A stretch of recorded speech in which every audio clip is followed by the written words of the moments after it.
You're listening to SM Media, the #1 place for exclusive content.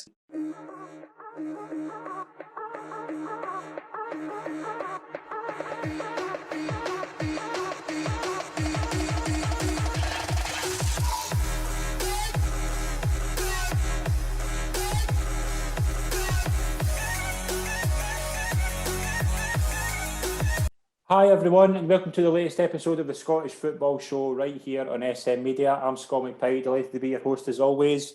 Delighted to be joined by Shankers this week. Shankers, you're back. How are we? Hi, I'm good, Scott. It's been a few weeks since I've been on, but plenty's happened, plenty to get through. Definitely. Well, not with Wilson and Rory this week. We've got they've got parties to be doing, so they're not on the show. We are joined by Charlie Richmond. Charlie, it's been a week where the kind of referees have been the talking point in Scottish football, so it's been a great pleasure to have you on and hopefully defend our corner. Aye, that's why I'm on. Oh, the referees, let's talk about them. I'm surprised. That was a quote from Wilson. That was Wilson's. I'm surprised Wilson's not on to put the 3 daggers right into my back. Brilliant. How are we? I'm good, thanks. Yes, good. Brilliant. We are obviously going to start the show with some sad news. Obviously, we heard during the week, obviously, the sad loss of Walter Smith, obviously Rangers icon, Scotland manager, Dundee United assistant manager and player, legend of the Scottish game. Charlie, obviously been a referee back in the day. You must have had your run-ins with Walter. Just how good a man was he? And you must have some great stories about Walter. Oh, Jings. Yeah. First and foremost, he was a gentleman, and he gave you the time of day when you come into the dressing room to check boots, equipment and stuff like that. And he was always willing to have a conversation with you, and also defended you as well, funnily enough. I remember there was a bit of a hype run about the refereeing, and I was appointed to the League Cup semi-final at Hampden between Rangers and Falkirk. And Walter had been asked the day before, and he says, "Oh, what about the appointment of referee Charlie Richmond?" And he turned around and he says, "Oh, we've got no problem with Charlie. We'll no need to worry about him. We'll just concentrate on our own game and do it for there." So yeah, I don't think he was a person who'd have suffered fools gladly type of thing, Ken. I think he would have been quite good a good judge of character to see through you. But some of the stories are phenomenal. I remember I'd done a game at Tannadice, Dundee United Rangers. They had just played each other in the League Cup final, and there was Kenny Clark had refereed it, and there was a debate about a penalty and so forth. And anyway, the game finished 3-3. I thought it was a great game. I thought it just one of the types of games, just keep it going, etc., etc. And both Walter Smith and Craig Levein come in at the end of the game and offered congratulations and praise my performance and said, "I wish everybody could referee like that." It was a brilliant game. But on the funny side of things, I remember an Old Firm game. Rangers, Morris Edu scored it must have been about 91 minutes to win. And of course, Walter's like that. He says, "How long's he playing? How long's he playing?" And of course, we're mic'd up by then. And of course, I'm like that. And I'm saying, Dougie, 7 minutes? Where do you get 7 minutes for? And Walter Smith's like that. Beep. And he's like, "Wait a minute, Walter, till I find out. Is it 7 minutes?" And of course, the BBC were always asking, "How long you go? So I put the 7 up and I put it on. And Walter's looking off his heat. And I turned round to the BBC and I put it out. And I put my fingers up as if to say, 3 minutes, we're going 3 minutes. And he was like, "You trying to give me a heart attack?" I'm like, "Here, have a wee jelly, baby, Walter, calm down." But also, again, we were at Celtic Park this time, and Venigura Hesselink had put in a challenge on Broadfoot, very, very high, and Walter had been up in the director's box. And he come horsing it down the stairs, right out onto the touchline, and he's got his leg right up, saying, "Charlie, that's a red card. That's the clearest red card I've ever seen." And I was like, I says, "Walter, watch you don't get too high with your leg. You'll be pulling a hamstring and a groin there." But I am a very good man, a very good manager, a very good, well-respected guy in the game. And unfortunately, a sad massive loss to the game. Yeah, definitely. Shankers, obviously, you've been a Rangers fan. Walter Smith, responsible for a lot of kind of great memories through the kind of years you grew up. How do you remember Walter Smith, and what's your kind of favourite memory of Walter?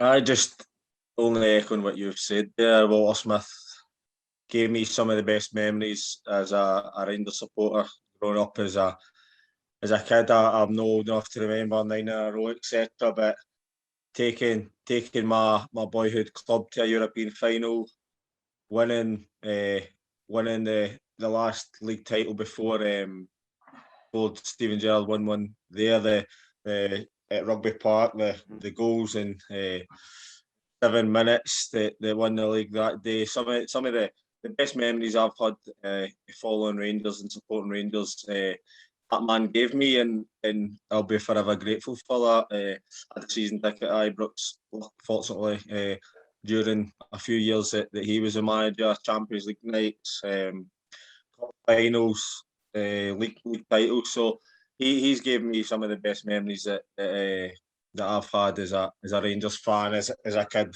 growing up watching the team that I loved. So I'll be forever grateful to him for that. Yeah, definitely. Brilliant man, brilliant manager, as Charlie said. Just a sad loss to the game. One of the greatest characters in the game, and just thoughts that all his family, obviously Ethel, his wife, his sons, his grandchildren. Just a sad loss, and his thoughts are with everybody. We'll move into obviously the weekend. Obviously, we've had some action in the SPFL. We obviously had some action during the week as well.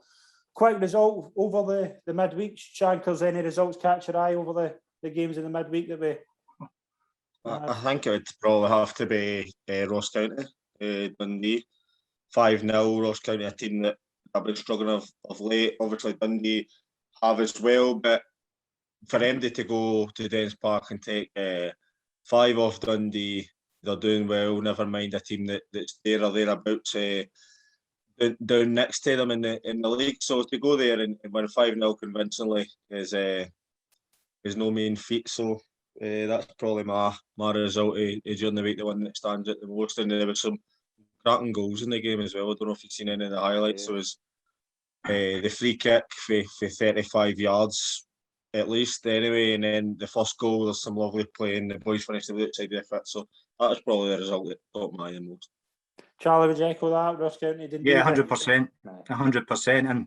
And what I would also throw a bit of weight behind is Malcolm Mackay kept saying after games, we're nearly there, Ken. We're just cutting away, we're losing maybe a wee bit of quality in the final third. I don't think even Malcolm Mackay saw that performance coming. I know. That was a phenomenal performance from the first whistle to and 4-0 at half time. And as Shankers says, quality goals. And the boy on loan for Watford, what a free kick. Yeah. And I think I must have heard about 8 people say during the week after the game that was the best free kick they saw live for there. So that stands out. Aberdeen going to Ibrox and getting a draw. Obviously, we don't need me to tell you what happened with regards to emotions and that side of things, because players are very quite emotional in how things happen. But going there and being 2-0 up, and maybe should have held on for the win, but there you go, 2 each with regards to that side. That would have been again. Aberdeen manager Stephen Glass was saying, we're no far away, so we've got to kind of start to kind of back these guys. As much as we've been saying, well, we don't see where they are, but there we go from there. So they would be my kind of standouts at midweek. Yeah, definitely. But we'll move into the results over the weekend. We'll start at Celtic Park. Celtic had a chance to go top of the league, and obviously finished nothing each, a draw with Livingston. Livingston get a point at Celtic Park. Obviously the last minute penalty that was missed by Giacomakis. Shankers, Celtic will be frustrated that they didn't get the result. Aye, of course. We playing in the Saturday. Rangers obviously playing today, so they had the chance to go top. Put a bit of pressure on Rangers going away tomorrow, and I think they done everything but score. I watched a large chunk of the game, and the later it got, you almost knew what was going to happen. We all the possession, loads of chances, and it was just one of the days. you almost knew that they weren't going to score. Be watching it. Livingston obviously rode the luck. They had to dig in deep, put men behind the ball, and teams like that have to do that when they go to Ibrox, Blackhead, even Tynecastle, Pittodrie, etc. Teams have to put so many men behind the ball to give themselves a chance of coming away with anything. And Livingston did come away with anything. Did come away with a point, which they were a bit of hand off before the game. The penalty is a strange one. I've seen the boy, I think it's Juranovic or something like that, at left back. He's been hitting the last few penalties. He's on the pitch and then he's not taking it, which is a strange one. Even Kyogo, in form striker, scored plenty of goals and he's not taking it. That was a bit of a weird one for me, but here we'll come on to the incident that led up to the penalty, and Charlie can maybe give a bit of explanation on that. There's a few folk unclear with how it is. For me, it's a penalty. The guy's lifted his hand in the box, so but there was people saying it was a bit maybe a bit soft, etc. But Celtic will be disappointed, but Livingston delighted with a point away to Parkhead and a clean sheet. Charlie, obviously we'll get your thoughts on the penalty at the end, but Celtic will be missing the chances they had, and obviously a big chance to get a bit of confidence and kind of that psychological edge going top of the league. How big a miss would that be for Celtic to not pick up all 3 points at home? Massive. Every manager quietly looks at the league table, looks at the fixtures and says, right, we're going to take X amount of points from that run of fixtures for that. So they'll bracket it into probably 3 blocks of 12 and they'll say to themselves, right, we'll take it for that. Celtic would be counting in that 3 points, and also it sends a message across the other side of the city that we're here to challenge because we are now top of the league, albeit only for 24 hours. But this is going to happen quite a lot, I think. That teams up round the top, your Rangers, your Celtic, your Hearts, etc., getting opportunities to go top of the league and not taking them. And that sometimes doesn't put the fear factor into the other team who is waiting to play 24 hours or 4 hours or whatever the case may be later. So that would be a big slip up because, let's face it, unless you're a Livingston player and supporter, etc., you're obviously going to go there to Parkhead and think you can get a result. But everybody else would have thought, yeah, it would have been some 1-0, 2-0 to Celtic or whatever. But a big opportunity missed. No qualms about the penalty decision? It's not a penalty. There's no qualms about the penalty aspect of it. The ball is still in play. The goalkeeper has the ball in his hands. And obviously the defender goes and slaps the Kyoto in the head. For me, I don't see it as a red card. I don't think it's excessive force or brutality. So Bobby Madden's putting him off for violent conduct. I see it as a penalty and a yellow card for there, because I think it's just an act of aggression with regards to there. I don't see it as a clear act of brutality and excessive force. It's a slap. One thing it is very stupid of the player because the ball is still live. So anything he does is penalised. So Bobby Madden is 100% correct to award the penalty kick. But I don't think the slap in the back of the head falls into excessive force or brutality. Shankers, we'll touch on Livingston and how kind of well they got it tactically. Obviously, spot on. That's the 4th point against Celtic from 6. So it's been a terrific kind of start against Celtic for Livingston. But going to the penalty decision, I'm keen to get your thoughts on this. Obviously, Giakoumakis took the penalty, and Ange Postecoglou said that they'd made that decision before the game. See, as a striker, if you're not in the best form, I don't think by all reports Giakoumakis had a good day. Do you think that's right that they picked the penalty taker before the game? What happens if you're having a really poor game and, as you say, Juranovic just took the past 2 penalties and it's... I just thought it was a weird one how they make I don't understand how they make that penalty decision before the game, and obviously form can play a big part in a game, and you kind of low confidence can into a big thing like that. That's the last kick of the ball, and he doesn't have the confidence to take it, I don't think. I think most teams at every level will have a kind of designated penalty taker and a rough idea if they get one who's taking it, if they're on the pitch, etc. So maybe they have decided that before the game, but I don't get why the last few penalties they've had, the boy Juranovic is took them and he's on the pitch and he doesn't take them after scoring the last couple. I don't know if I can't pronounce the big striker's name. I don't want to make an ass of myself, but I don't know if he was on the pitch the last couple of times that they got a penalty and the Juranovic has took it off him or what. But I don't get how he's hit the last couple of penalties and then he's no went and hit that one. I'm confused with that a wee bit. But if they've decided before the game that he's a designated penalty taker, then there's no really an argument to be made for it. But as you say, sometimes in the moment, players maybe feel that they've got confidence to take it and stuff like that. He's maybe thinking, I've not had a good game. This is a chance to go and score the winning goal, can get the confidence up, make himself a hero almost, be scoring a last minute penalty. But that's a strange one. But if he's been designated penalty taker before the game, you can't really argue with that. But it was a terrible penalty as well, to be honest. I mean, a goalie shouldn't, in my opinion, really be able to hold on to the ball for a penalty.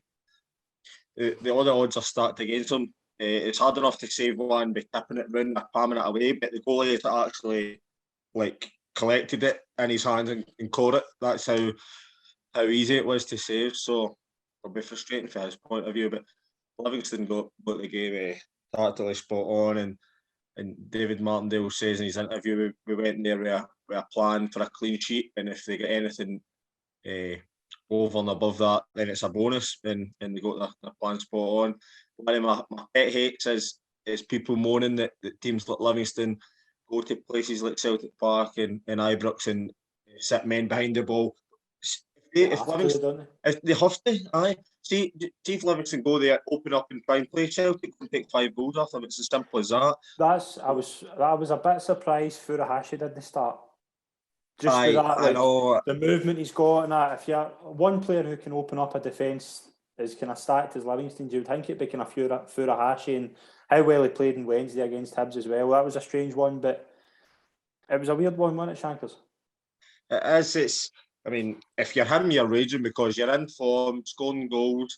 I know they've maybe got a game midweek and they maybe think, right, we can take care of Livingston without him. But I know as a player, if I'm playing games, scoring goals, setting up goals, on form, you want to play every single minute, every single game that's possible. And he seems like that type of player that's more than capable of playing 90 minutes and Saturday, 90 minutes and Thursday, no bother without even thinking. So and knew that the result went against them.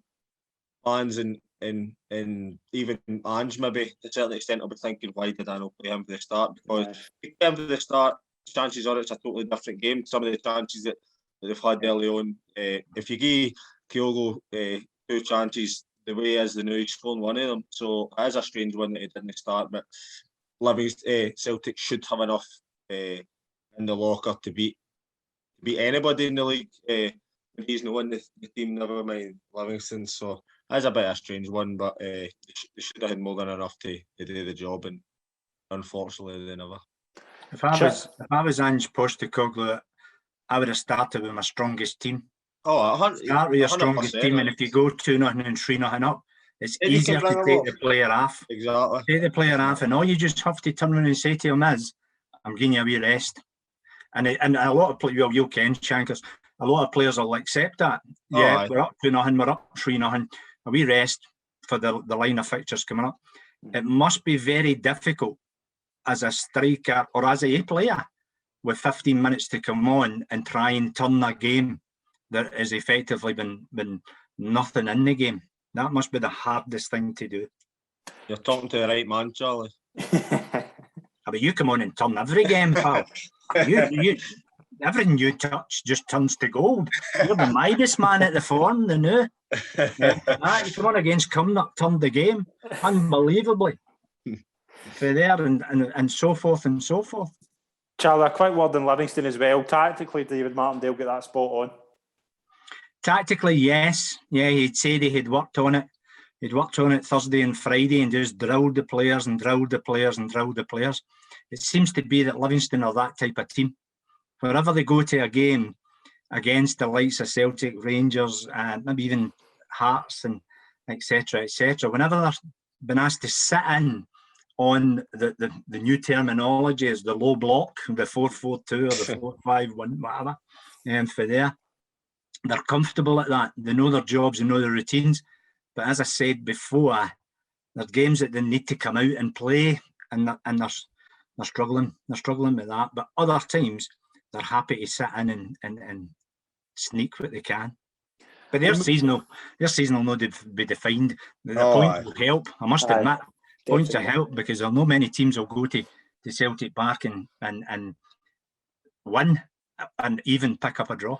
Definitely. But we'll move into the game at Pittodrie. Aberdeen continue the resurgence. Obviously, 7 points out of 9 in the last 3 games. One's at Hibs, then obviously a point at Ibrox, and a 2-1 victory over Hearts, coming from behind with goals for Watkins and Ferguson. Charlie, a wee resurgence at Aberdeen. That's 7 points for 9. They've kind of recovered quite well for a poor start. Yes, but it needs to keep going and going and going and the play again. We talk about Stephen Glass. We're no far away. His chairman's coming on and giving him the backing on the radio. He was giving him the backing and everything for that. Aberdeen must keep this going. They must then start to go on something like a 8, 9, 10 game run where they're picking up. It's no good just 2 results, fall away, 2 results, fall away, 2 results, fall away.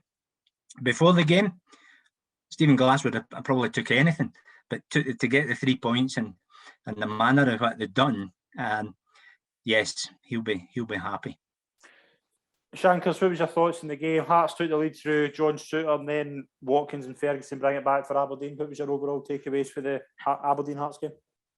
What you've said before, if Aberdeen were offered 7 points out of 9 with the 3 fixtures, Hibs, Hearts and Rangers, I mean, 7 points out of 9, you would have took that straight away. Definitely. So especially on the form that they were in. So I think that's Stephen Glass will be delighted with that. And I think, as Charlie says, going on now, they need to go on a run, a winning games and picking up points, because it's not good enough just to turn up for 3 big games. It's easy to pick up for Celtic, it's easy to pick up for Rangers, Hibs and Hearts. It's easy to go up for the games, big games against teams that you're round about the table with and used to challenging against year in, year out. So it's easy to go up for the games.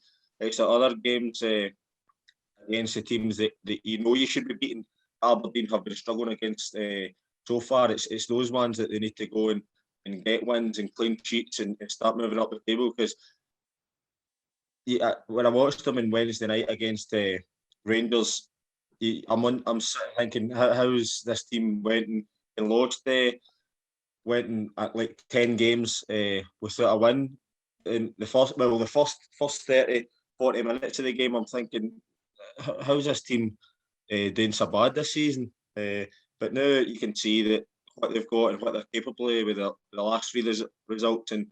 And Glass was under a bit of pressure, and now with the 3 results, he's maybe bought a wee bit of time and got some more supporters on board, because there was a lot of them calling for his head already. So he'll be hoping that his team can keep that up. And Hearts up 1-0, they'll be disappointed to lose, get up 1-0, but probably can't really argue with it on the balance of play.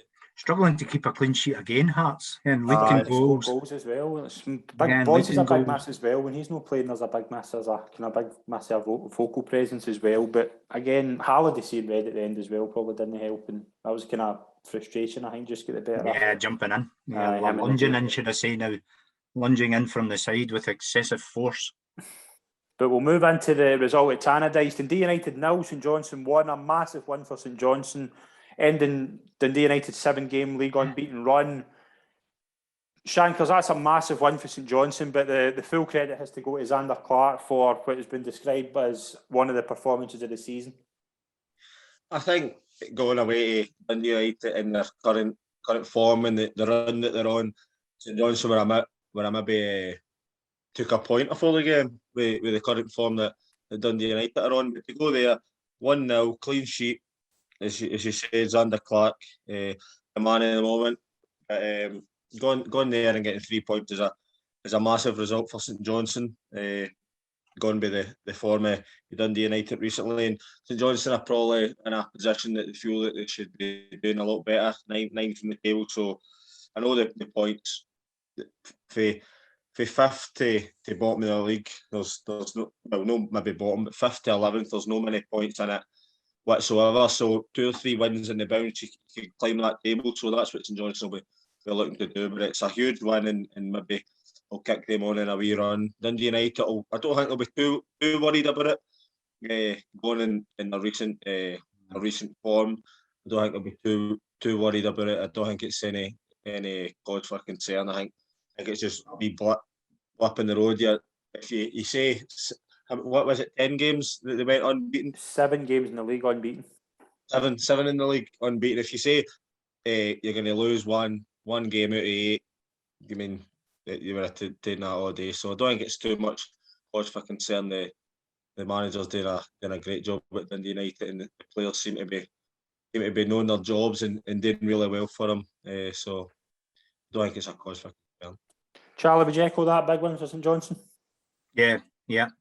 And just as what Mark said about it with regards to their Dundee United's run, they probably weren't thinking that they were going to get beat for St Johnstone at home. You know what I mean? They would have said, right. So that kind of makes it just shows you how the win against Rangers maybe didn't think they were getting something, and it just shows you how it goes round about. Again, to echo the points of Mark, as the manager, I wouldn't be bothered, because apparently Dundee United played some really, really good, well-organised football back to front.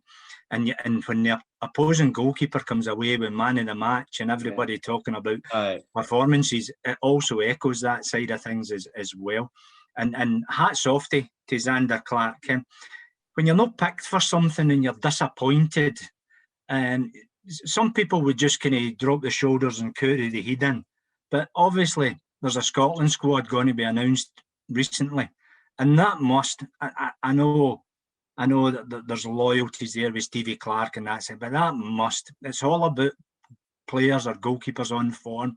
That must put them in with a shout. What a performance, what saves, unbelievable saves at times as well. On the St Johnstone side of things, I think they'll be all right. I think they'll just start to hit a run sometime, whenever it will be, and I think they'll be all right. And they'll still be a bit like last season. They'll still have the adrenaline from last season's run, and I think they'll be okay. Again, the performance was reasonable.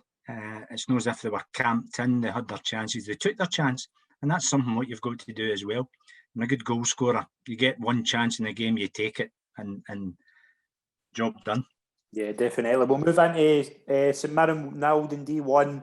Max Anderson with only goal for Dundee. Charlie, when you talk about a perfect response after a bad defeat, obviously Dundee lost 5-0 during the week. To go and win at St Mirren's a big result for them as well. Oh, difficult place to go, St Mirren. And that's what a manager will be looking for. You know, sometimes, and Mark will ken better than me, sometimes a manager is looking in your eyes and he asks you a question, and it's the response that he's looking for. It's not to go off in the hot-headed huff and all that. And yes, but again, Dundee are playing some good football, and that's the worry. In fact, they're playing some good football and they're not getting the results, and they're sitting down there. See, if you were playing rubbish and you weren't getting the results, there's somewhere to go. And I think, as much as Dundee get thumped 5-0 during the week, I think something will click and they'll do that to somebody. And to go to St Mirren, who again, every point's a prisoner with them, with their run, and that'll be a massive, massive boost to the players to say, right, everybody was disappointed on Wednesday night, but look what we can do, guys. Look what we can do, and go on and get behind everybody. And again, chairman's coming out and backing the manager, so give him the chance to get things and turn it round. Again, one swallow doesn't make a summer. So can Dundee then go on and get a few results together? the ugly 1-0s. They'll take them. They'll take the ugly 1-0s for the next 3-4 games, and that then will start to kickstart and shot in the arm into them. And as you're right, as Mark has said, 11th in the table with 10 points and 5th in the table with 15 points. 2 or 3 results in the trot now really, really gets you up there before that gap becomes a wee bit bigger. Yeah. Shankers, what was your thoughts in the Dundee's 1-0 away victory over St Mirren? St Mirren 1-1 from 8 games at home. Is that a worry?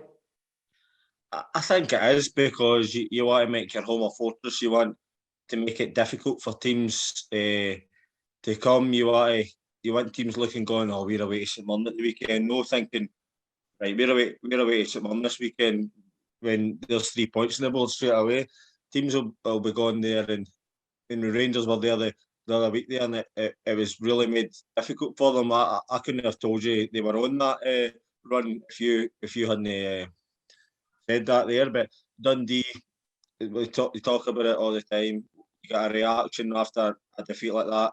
James McPake, what I says to them, let's see what you're made of now. Let's see if you've got balls almost to come back and dig yourself out of, which, don't get me wrong, there would have been a lot of questions asked in that Dundee dressing room and after the result the other night there. And I would have loved to have been on that training pitch the next day, because I bet you that training was absolutely electrifying the next day or whenever they were in training, everybody fighting for a place. You were almost says there's places up for grabs now.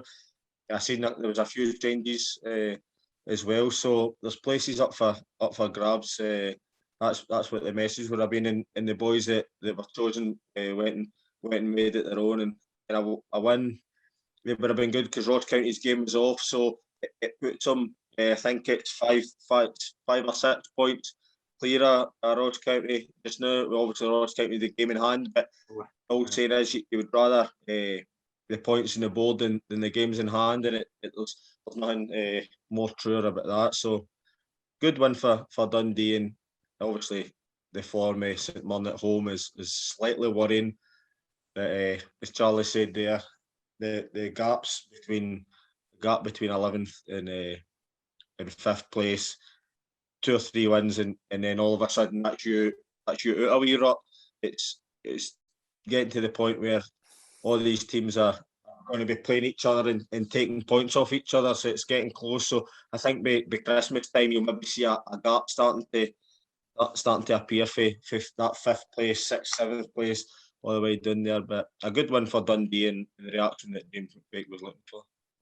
It was a day of call-offs, obviously, in the Scottish football, particularly kind of lower league level, but we got a late call-off in the Premiership. Ross County versus Hibs was called off due to COVID.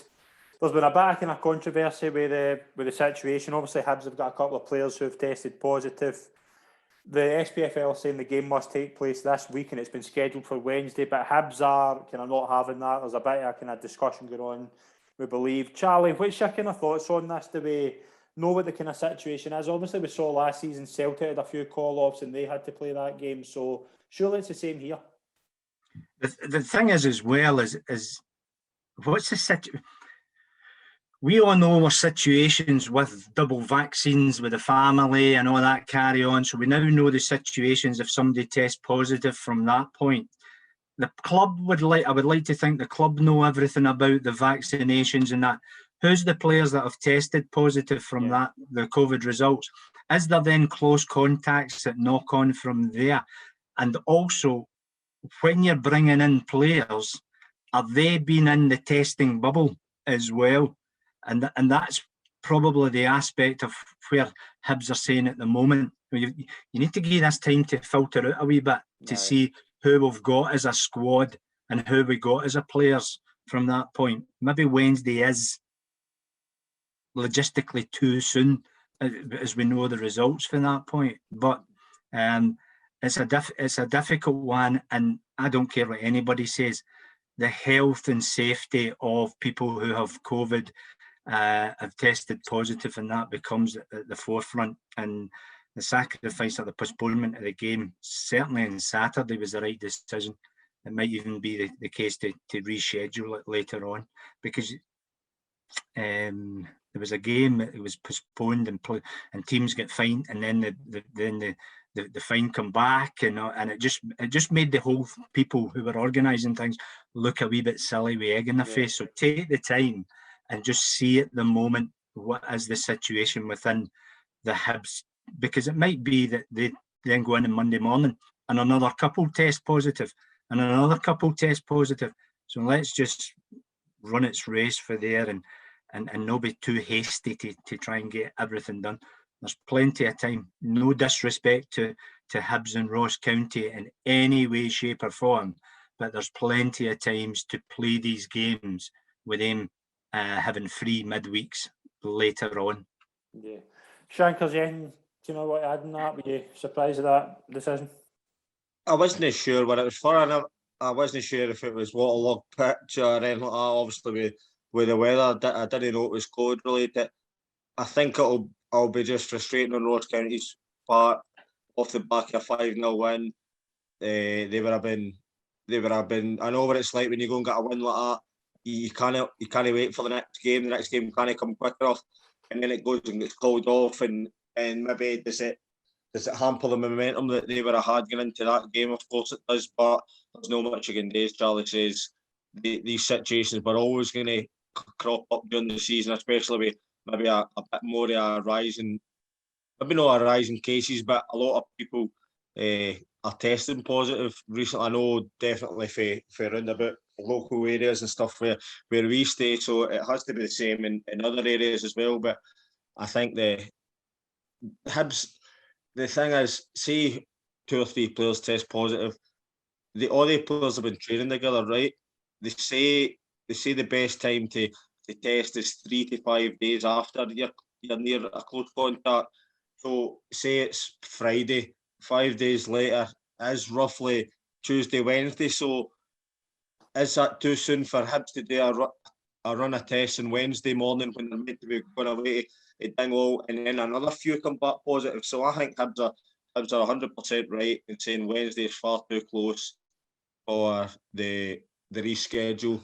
The rescheduled game, because they could also run more tests and more players come back. So there's plenty of weeks to get a midweek fixture in that catch up. There's no Hibs on in Europe or anything like that. So there's plenty of time. I think the SPFL are a wee bit what's the word I'm looking for? A wee bit hasty with that. Aye, I think we should maybe wait a week or two and just let things settle with COVID related issues at Hibs and see. But then you've got the flip side, as you said, Celtic were made to come back to Dubai and play a game straight away with a depleted squad. So if Hibs get time, then questions will be asked, why did we not get more time? So I think they've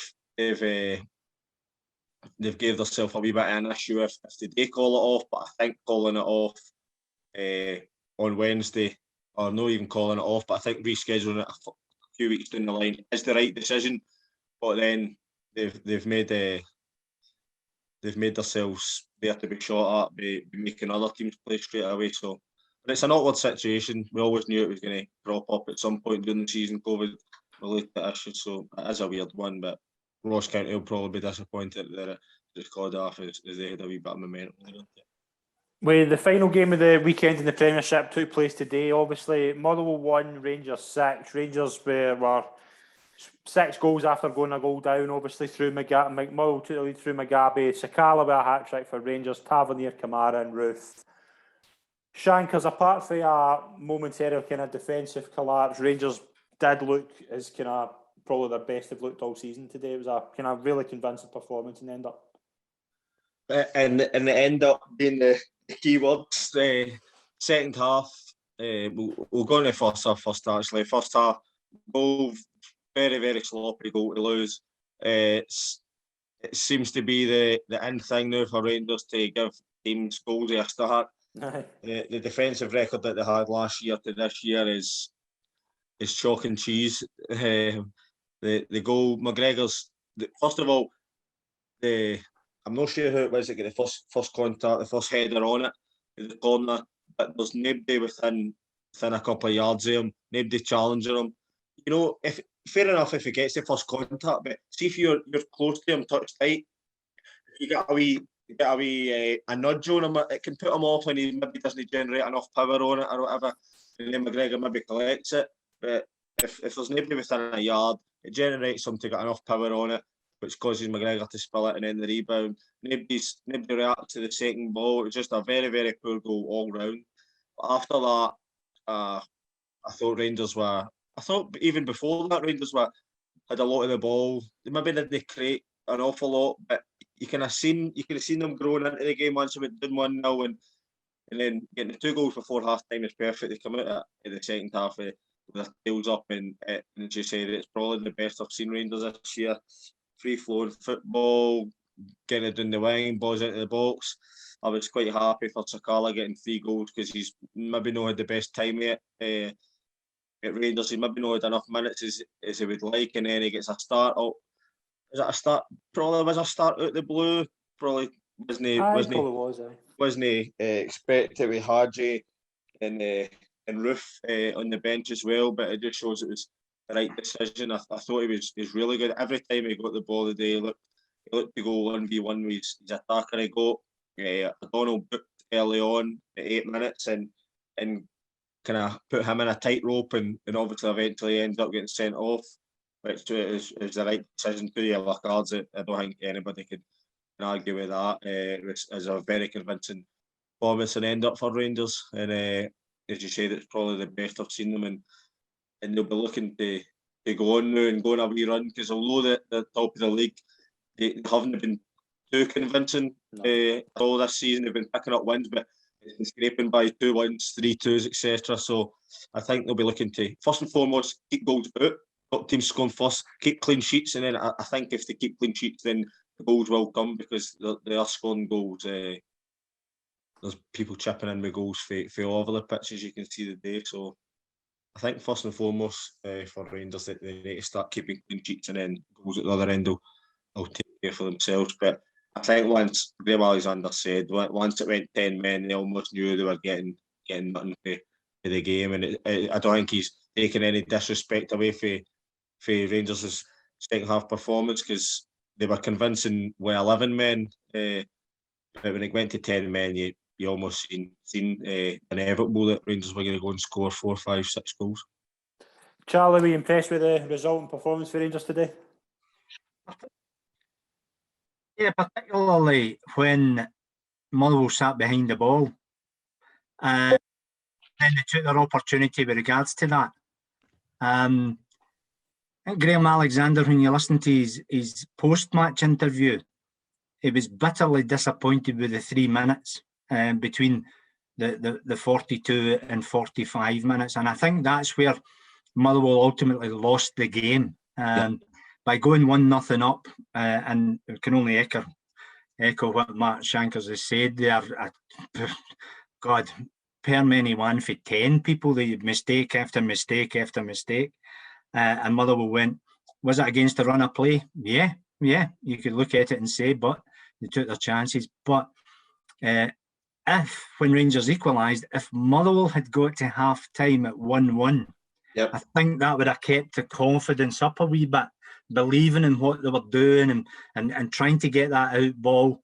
But when you lose a goal, I thought it was a wonderful goal from that point of view. And when you look at Rangers' first 2 goals, you know what I mean, they were both wonderful goals. And as again, Alexander, he says, puts his hand up and good header, good strike with regards to there. And then also, when you're coming out at half time, when you're starting the second half 2-1 down, you don't need to go chasing the game, and just try and sit in a wee bit and get the confidence up, and then maybe again sneak that mistake corner, and you never know, you're back to 2 each. But Motherwell kind of went chasing and then opened up, and 3-1, and then the red card. Phil O'Donnell, the experienced player. It just shows you, Boy Sakala goes by some jersey pull, yellow card, and then obviously dives into the challenge, and he's off the park. And an experienced, as I said, experienced captain. That's the big thing, Cap. And then everybody else is just saying, right, damage limitation. And it's amazing, guys, see the amount of times guys come to you in a game. How long to go, Charlie? How long to go? Can you just stop it now? Can you just stop it now? You know what I mean? And you're saying to yourself, well, I've signalled 3 minutes, but you're resetting your watch. And your fourth official is counting down, and I get the game finished and let's go and start again. But yeah, Steven Gerrard, delighted with the performance, delighted at the fact that the goals are coming all over the place again. And particularly when you look at Tavernier's goal, it's the left full back that puts the ball into the right full back. I know, that's what I know straight away. What a strike. And you've just got to put your hands up for that. And yeah, the young boy comes on, gets his opportunity, and he takes it with a hat-trick. Now, Gerrard's got a decision to make. And you come in and score a hat-trick, and you're dropped, or you're on the bench the next time. Jesus, how do you deal with that side of it?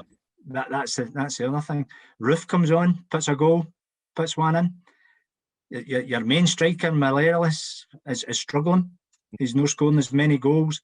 Or somebody did say, I think he has scored about the same amount of goals as he was at this time of season. Start last season, and everybody else is chipping in. Everybody else chipped in with the goals last season to kind of dig them out the hole, whereas they haven't been at this part of the season. So Gerrard's got a decision to make, and the fact that does he leave Morelos out and start with the guys who are putting the ball in the back of the net?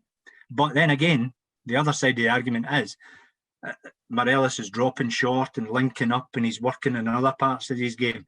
So again, did that help today with the play, etc., etc.? But yeah, good performance for Rangers. Comfortable in the end with regards to the situation, and that takes them back up to the top of the table. So they'll be delighted with that. Yeah, they're 4 points clear now, back to what it was kind of before the midweek. What impressed me about Rangers today was that they haven't showed all season. When they obviously went 2-1 up last week against St Mirren after going 1-0 down, and it felt as if they settled for that. It wasn't there wasn't that urgency like to go and get the other goals. That changed today. You could see there was a bit more determination. Kamara getting a goal as well. They just looked a lot more energetic. There was a lot more togetherness. They need to stop these kind of weak goals they concede. It was the same way. The big difference, sorry Scott, the big difference I think I noticed for St Mirren to Motherwell was St Mirren still was in their faces. Aye, St Mirren still had a goal. Yeah. Whereas I thought Motherwell just kind of sit back and says, right, let's try and absorb it and take it with regards to that, which is quite very strange when you referee the Old Firm away from home. When you referee the Old Firm away from home, you're expecting the home team to be on the front foot, out and play, and becomes more of a game. Whereas if you referee the Old Firm at home, you get a scenario like what happened at Celtic Park. Teams just sit in and you play. I just think as well, I remember last season saying on the show, I don't know if Shankers was maybe on, when the Rangers beat Motherwell 5-1, that felt like a moment where Rangers thought we can go and win the league here. That was the kind of big turning point. This could be the same here. It just, the kind of poor start. I know they're sitting top of the league and that, but there wasn't that performance level that we saw last season. Today felt like that. Today felt a bit more convincing. They go, as Charlie says, Sakala coming in, getting the hat trick, really coming in out the cold. Like it was, I didn't see it going to start at all. And Roof coming on as well. I felt for Jack Simpson. He was that was his goal. Did you see him in the replay? He throws his arms to his side as if, what are you doing? Take my goal. And a striker, typical striker, greedy and going and tap the hand. But see what you've said. That's what you want for a striker, though, isn't it? That's what you want, of course. Yeah. And see that back post. I think it was Ali McCoy said before. See if you hang about that back post at corners and stuff like that, it's frightening the amount of tap-ins that you have. And I can only agree with what you've said. I was going to make the point myself. I think before Rangers obviously are a team that they like to keep the ball on, like to dominate possession, and at 3-1 today, it could have been so easy for them just to be lacklustre and keep the ball and almost play a bit false. You know what I mean? Keeping the ball for the sake of keeping the ball. See to go and see them get. And I think it was a lot to do with the fact that Sakala wasn't a pitch. See, because he's so direct. When he got the ball, it was a lot of times Rangers go out wide, and then when they get it wide, there's no across. They come back out and go to the other side. See, when he was getting it today, his first thought was, "I'm going 1v1 with that full back." and see being direct and ruthless and taking the game to them, even at 3-1, 4-1, going for mere goals. That's what teams like Rangers and Celtic should be like. That's what I've seen from Celtic that I haven't seen for Rangers this season so far, being ruthless and going and taking goals off teams and punishing them, and see when it's 2-0, 3-0, it's not enough. It's more, we want 5, we want 6, and I think Celtic have been like that this season so far, and I don't think Rangers have been, which when I think they can be, because although Motherwell won, they go for it again. Motherwell almost sat and let Rangers do what they done to them. They didn't really look as if they had much fight back, as if they just accepted that was going to happen. And it's no discredit to Rangers because they deserved it, but there wasn't, with no disrespect to Motherwell, there wasn't an awful lot that they were up against in the end. Motherwell looked like a wounded soldier. They were down and out, and Rangers didn't really have to end up working for a lot of their goals. And two goals for 25 yards. Two similar goals, Kamara and Sakala's goals, both at the near post. The last goal, Sakala's one, Davis's pass is outstanding. Outstanding. It was kind of similar to I don't know if you've seen Fernandez's pass for Ronaldo last night. My United Sports game into the back post. It was similar to that, and I think the thing that I picked up on was how ruthless Rangers were, and I would just like to see them doing it a wee bit more rather than keeping the ball falsely at 2-1 or 3-1, and it almost see 2-1, see if they get the ball and dilly-dallied a bit. At 2-1, Motherwell was always in the game. Even at 3-1 to a certain extent, a goal back to 3-2 can change the game in its head. So for Rangers to go and be ruthless, it's what they should be doing more often, in my opinion. Yeah, definitely. There's a wee point, Shankers. It'd be interesting to get your players' point of view in this. And I think, and I can stand corrected, but I think this only happens at Motherwell. The away team in the final whistle walk to the away supporters and walk up the stairs on the left-hand side of that stand. I've seen it now. See if you've won the game 6-1 and your supporters are cheering and getting after their head and you're walking towards them up the stairs. That must give you a lift as well. You see what it did to Sakala. I've never seen anybody as love with the crowd in my life. He was like a supporter that got the chance to play for his team, and he was clapping it. And I've seen Michael Beale saying after it, he's the nicest person that he's ever came across in football, and he did get that at his interview after it. He just can't stop smiling, and it's brilliant to see, and it's as it. Hopefully that maybe kickstarts. I'm no, but Charlie, you're 100% right. See, fans, the players walking off there to a good reception for the supporters. I think they almost sense for each other. This could be the chance that we go on now and go on a run and try and dominate for a wee while. That's what I kind of got to the end of that game. The supporters seen the Rangers that they seen last year that were so dominant, and I feel like that was the kind of the vibe I was getting watching it at the end of the game there. The supporters and the players almost kind of clicked and realised, right, this is a chance now, especially with Celtic drop points yesterday. They're no telling me. Players always say we don't read papers, don't watch scores, don't watch games. Why you do? I don't care what anyone says. Of course you do.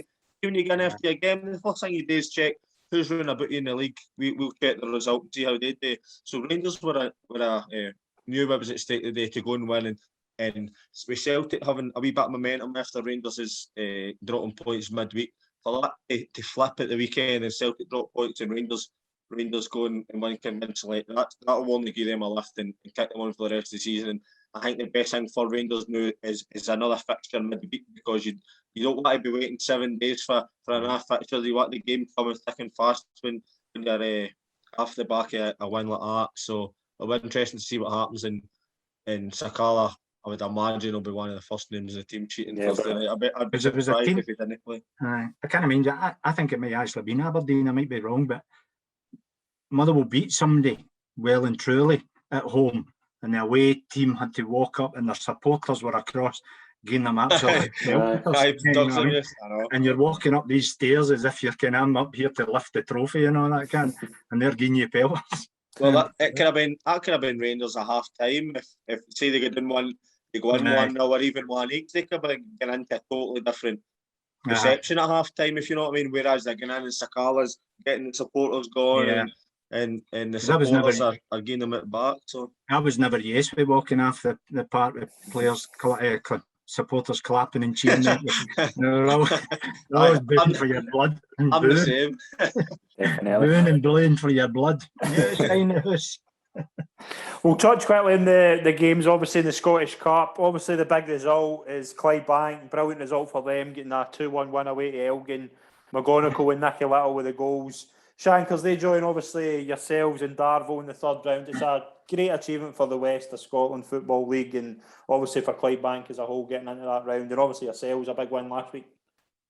Aye, it is, and for me it doesn't come as a surprise whatsoever. I don't know if you've watched the game on Monday night. Maybe know the first half. I thought the first half Elgin were really good, but second half I thought Clydebank were a totally different animal. I thought they were maybe unfortunate to sneak the win on Monday night, but to come out and go up to Borough at Elgin and go and win 2-1 is fantastic for them. And as I said, I don't think it comes as a surprise that teams at our level are going up and beating teams at a higher level, because the League 2 and League 1, Tier 6, Tier 5, Tier 4, that is the only difference between these two teams is the name of the league that they're in, because there's certainly no lot of difference in quality of players and standards, players and managers, etc. Because there's a lot of teams that, like Darvel the other week, they're against Stranraer. There's a lot of teams at their level that could go and compete at that level week in, week out.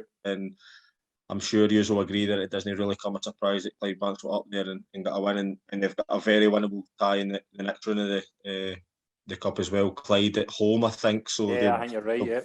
They'll probably fancy themselves to go on and beat them as well at home and set themselves up for a right good tie in the next round. But I'm not want to get them ahead of where they are. Then I'm sure if Gordon Moffat heard me saying that, he'd be telling me to just relax a wee bit. But they've got a very winnable tie in the next one. So I'm sure that bus journey home yesterday would have been very good for Gordon and his players. Yeah, definitely. Charlie, would you echo that big result for Clydebank? Yeah, I watched the game on Monday night, and I think the whole game turned at half time. Aye, 100%. There must be times, Shankers, when you get into a dressing room at half time and saying, stop giving this team too much respect. That's exactly what it was. Stop standing off this team and giving them thinking. I can't mind the boy's name, that's shocking. The number 8 for Elgin in the middle of the park. In the first half. Was it scored? No, he was the 6. He was the number 6. Oh, was it 6? Was it? The number 8, tall, mousy, blondie, he'll probably know. Thank me for describing him like that, but he controlled it. He effectively controlled the game for Elgin in the first half and really get into positions and move the ball, just like a typical centre midfield. I think he 1 and 2 or 3 touch maxes. But then they went in at half time, and obviously the managers turned around and said to Clydebank, get out here and get in their faces. And then Elgin made a substitution that they took the striker off and they moved him up as a striker. And that totally disrupted Elgin's play. And Clydebank just come on, surge after surge after surge. And the captain never lunged into a challenge in the penalty box. Stonewall penalty. I thought he was having a great game up until that point. He actually, the ball came as a diagonal and he's missed the clearance. And then that's him recovering, and he's trying to make up for his recovery. And he dives in and as you said, at that point, it looked as if there was only going to be one winner. So, but I would like to give a massive shout out to Dalbeattie Star. Yeah, definitely. I was going to. James, they must have got up about 3 o'clock in the morning. Who were they playing? Away to Ross. Where's that? Quite high up north. Way up there. Oh, jeez. Away up there. I seen they won though. Aye, massive result away up there to an old thorn in the knocking like Talbot supporters is Billy Bentley. Remember Billy? Billy Bentley, coming up goalkeeper. Don't think so. During the 70s and 80s, Billy's down there. Dalbeattie Star, doing a bit of coaching and that. So big shout out, well done, boys. Brilliant, definitely. Yeah, we'll move into the championship. Obviously, a a few results and a particular management dismissal to touch on. Arbroath 4, Dunfermline 2, Morton 1, Hamilton 1, Kilmarnock 4, Queen of the South 0, Partick 0, Inverness 0, and Wraith 2, Ayr 1. I know the Shaw double saw Kilmarnock go 2 points clear after Inverness drawing with Partick, but Arbroath 4, Dunfermline 2. Dunfermline went 2-0 up and Arbroath got 4 goals back to beat them. And it's resulted in Peter Grant being the second manager in the league to be dismissed. Charlie, was surprised at that?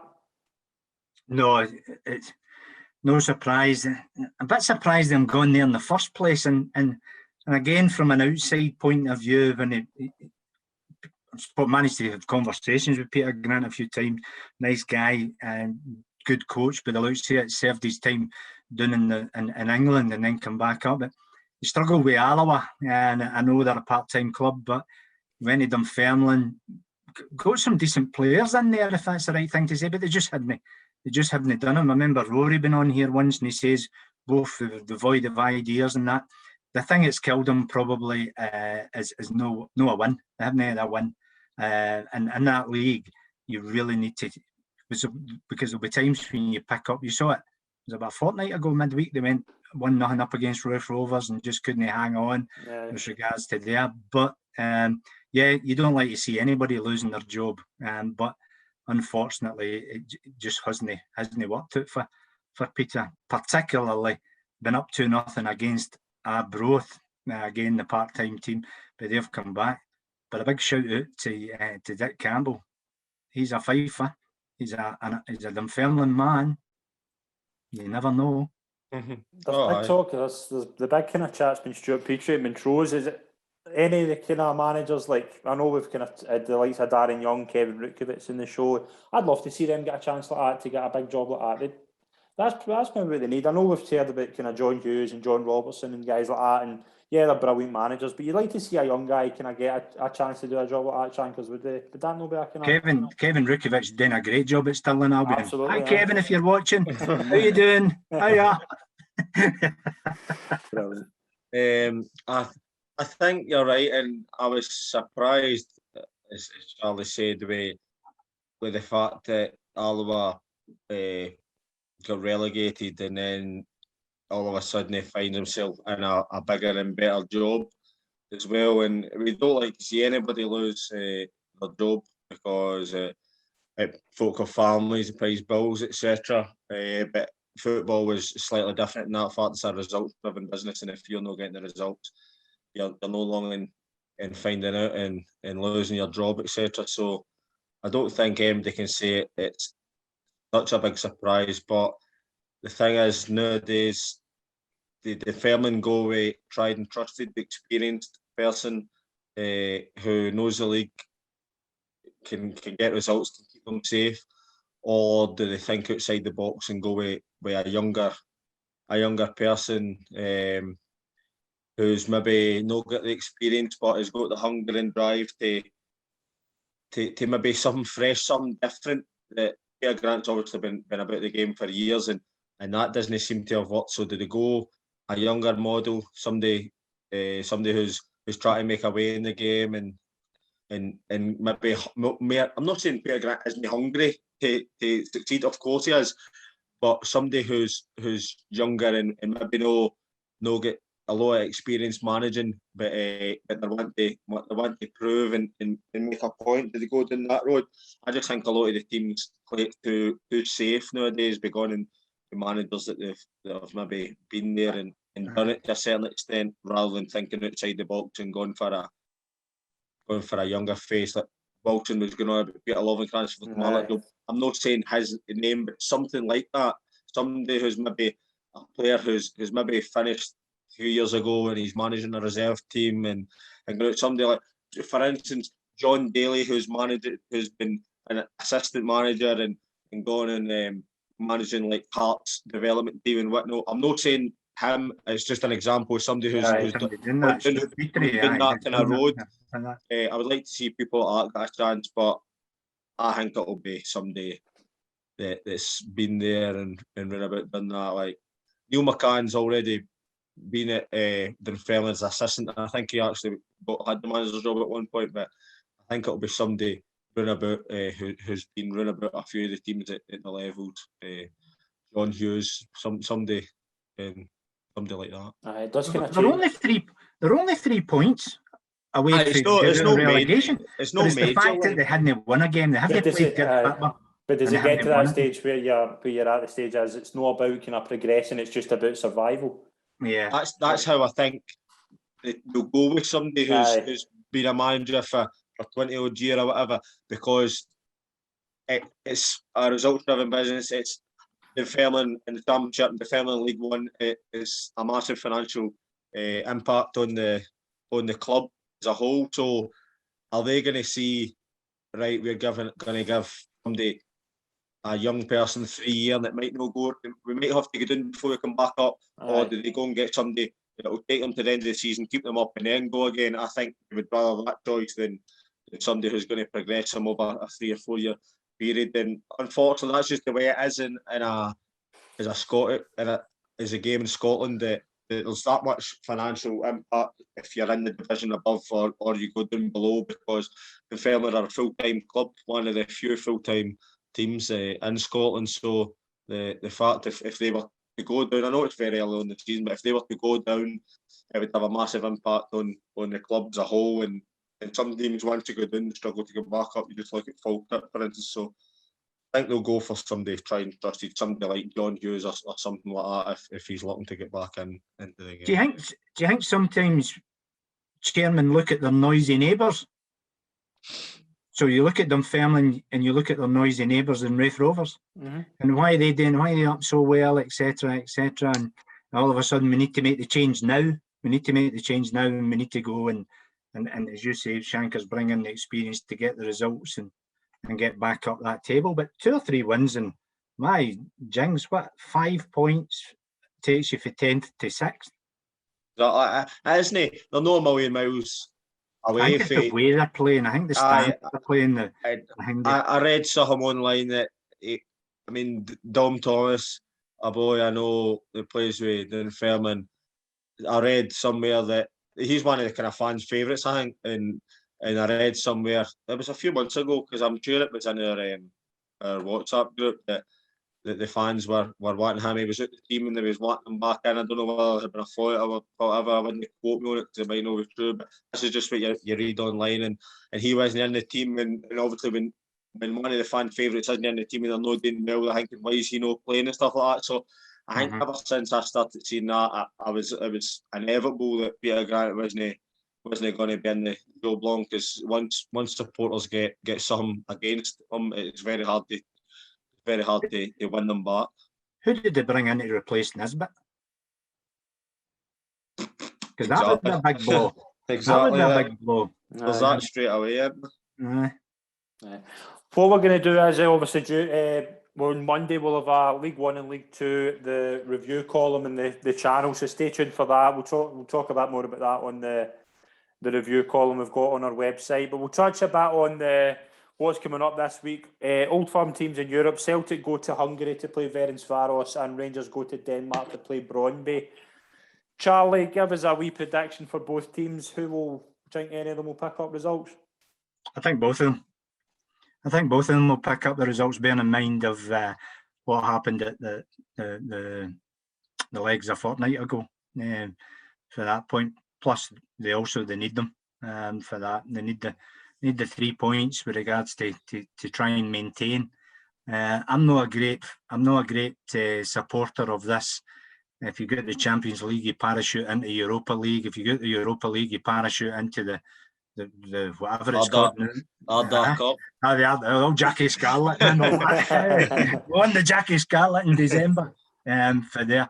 So yeah, in order, I think Rangers will go to Brøndby and win.